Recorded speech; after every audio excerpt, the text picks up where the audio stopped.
తెలంగాణ రాజకీయం 2024 జనవరి ప్రారంభంలోనే చాలా హాట్గా షురు అయింది. ఇది ఈ నెలాఖరు నాటికి మరింత వేడి రాజుకోబోతున్నది. లోక్సభ ఎన్నికలు సమీపిస్తున్నాయి. బహుశా ఫిబ్రవరిలో ఎన్నికల షెడ్యూల్ రావచ్చని అంటున్నారు. లోక్సభ ఎన్నికలది మార్చి ఏప్రిల్ ఎన్నికలు, మేలో కొత్త ప్రభుత్వం. ఈ 3-4 నెలల్లో చాలా మార్పులు జరగబోతున్నాయి. తెలంగాణలో మాత్రం ఈ రెండు ముఖ్యమైన అంశాలు ఇక్కడ గమనించాలి. ఈ నెల 20వ తారీఖు తర్వాత నుంచి ముఖ్యమంత్రి రేవంత్ రెడ్డి విస్తృతంగా ప్రజల్లోకి వెళ్ళాలని, ఈ గడిచిన 9.5 ఏళ్ల కాలంలో బీఆర్ఎస్ చేసిన పరిపాలన తీరు, అమలు చేసిన స్కీములు, అయిన అప్పుల గురించి ఇప్పటికే వారు మాట్లాడుతున్నారు. పదే ఆర్థిక వ్యవస్థ గురించే మాట్లాడుతున్నారు. బహుశా ఇత్యాది విషయాలన్నింటి కూడా ప్రజల్లోకి తీసుకెళ్తామని కాంగ్రెస్ నాయకత్వం భావిస్తున్నది.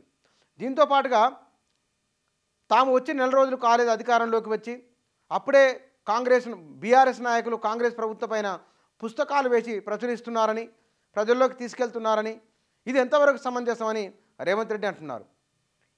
ఇక్కడ జరుగుతున్న విషయాలను, పరిపాలనకు సంబంధించిన విషయాలను ప్రజల్లోకి తీసుకొని వెళ్తానని, విస్తృతంగా పర్యటిస్తానని రేవంత్ రెడ్డి చెప్తున్నారు. ఇప్పటికే ఆయన ప్రజాభవన్లో ప్రజావాణి కార్యక్రమం నిర్వహిస్తున్నారు. ప్రజాపాలన దరఖాస్తులు అయిపోయినాయి. ఈ దరఖాస్తుల ద్వారా ఇప్పటికే లక్షలాది మంది ప్రజలు ప్రభుత్వానికి దరఖాస్తు చేసుకున్నారు. 1/2 కోటి మందికి పైగానే దరఖాస్తులు వచ్చినాయి. ఇప్పటికే జనవరి 6 వరకల్లా ఇంకా ఉన్నది వ్యవధి. ఈ వచ్చిన దరఖాస్తులన్నిటి కూడా డిజిటలైజ్ చేయాలని, కంప్యూటర్లోకి ఎక్కించాలని శాంతకుమారి సిఎస్ అధికారులకు ఆదేశాలు వెళ్ళిపోయిన ఇప్పటికే వారి నుంచి. ఇక జరుగుతున్నది కాంగ్రెస్ ప్రభుత్వము ఏం చేయాలనేది, ఏం చేస్తున్నది అనేది ప్రజల్లోకి బలంగా తీసుకెళ్లడం, ప్రజల సానుభూతిని, ప్రజల మద్దతును కూడగట్టేందుకోసమై రేవంత్ రెడ్డి ముమ్మర ప్రయత్నం చేస్తున్నారు. ఇప్పటికే ఒక పర్సెప్షన్ క్రియేట్ అయింది. కాంగ్రెస్ ప్రభుత్వం ప్రజలతో టచ్లో ఉన్నది. కొంత మునుపటి కంటే ఈ 2-3 విషయాల్లో చాలా భిన్నంగా ఉన్నది. ఈ భిన్నంగా ఉన్నది కాబట్టి గత ప్రభుత్వంతో పోలిక సహజంగానే ఉంటుంది. ఈ పోలికలో కాంగ్రెస్ పార్టీ మెరిట్ ఎక్కువ కనబడుతున్నది. ఇవి ఇప్పటికీ ప్రజల్లో వచ్చిన ఒకానొక అభిప్రాయం.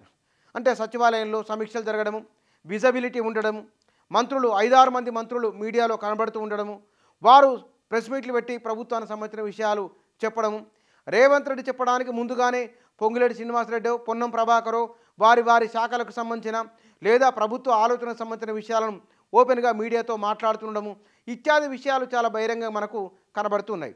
ఇది కాంగ్రెస్ పార్టీ సంబంధించిన ఒకానొక దృశ్యం.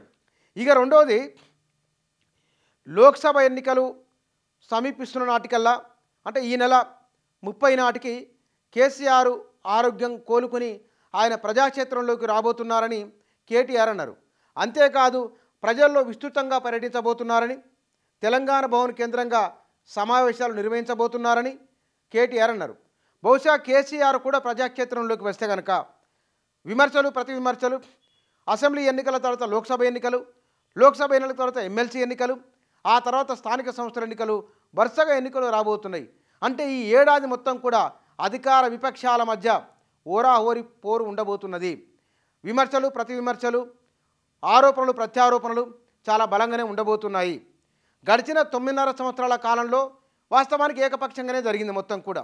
అంటే బలంగా అధికార పక్షం ఉన్నది, విపక్షం చాలా బలహీనంగా ఉన్నది. వాటికి సంబంధించిన చర్చలకు వాటికి అధికార పక్షం మాట్లాడి అక్కడక్కడ ప్రతిపక్ష వాయిస్ కొంచెం వినబడింది తప్ప ఇంత బలంగా ఆనాడు లేదు. ఇవాళ ప్రజల పరిశీలన దృష్టి, ప్రజల ఆలోచన మునుపటి కంటే భిన్నంగా ఉన్నది. చాలా స్పష్టంగా అర్థమైంది. అన్ని స్కీములు అమలు చేసిన బీఆర్ఎస్నే ఓడించిందంటే ప్రజలు కోరుకుంటున్నది ఇది కాకుండా మరొకటి ఉన్నది. ఆ మరొకటి ఏమిటంటే ప్రజలతో టచ్లో ఉండడం. ఆ టచ్లో ఉండే పని కాంగ్రెస్ చాలా బలంగా చేస్తూ ఉన్నది. ఇప్పుడు బీఆర్ఎస్ సమీక్షలు చేసుకుంటున్నది. ఈ సమీక్షల్లో తుది మెరుపు కేసీఆర్ ప్రజాక్షేత్రంలోకి రావడము. డిసెంబర్ 7వ తారీఖు నాడు రేవంత్ రెడ్డి ముఖ్యమంత్రిగా ప్రమాణ స్వీకారం చేసిండ్రు. అది జనవరి 7 నాటికి నెల రోజులు అవుతుంది. ఇక బహుశా నెల 15, నెల 20 రోజులకు కేసీఆర్ రంగస్థలం మీదకి రాబోతున్నారు. కేసీఆర్ రంగంలోకి దిగబోతున్నారు. ఒకవైపున రేవంత్ రెడ్డి, ఒకవైపున కేసీఆర్, ఇద్దరు కూడా రాష్ట్రంలో విస్తృతంగా పర్యటించే అవకాశం ఉన్నది.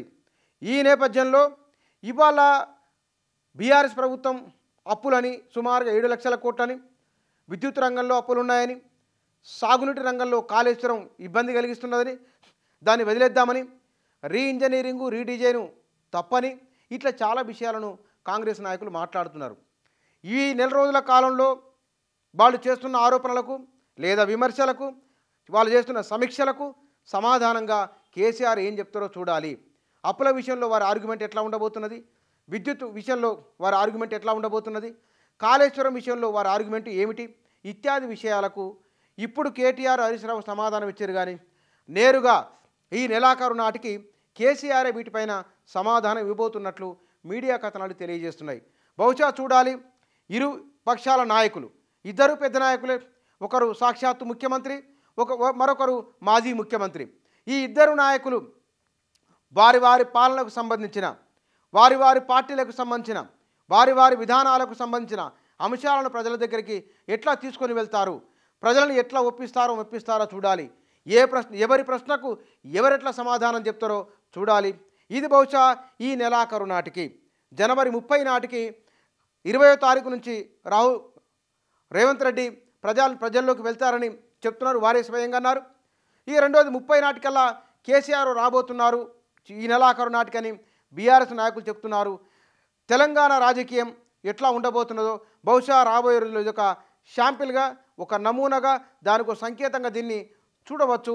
ఈ అన్నిటికి సంబంధించిన అంశాలు ఇవి. మీడియాలో వచ్చిన కథనాల సారాంశం ఇది.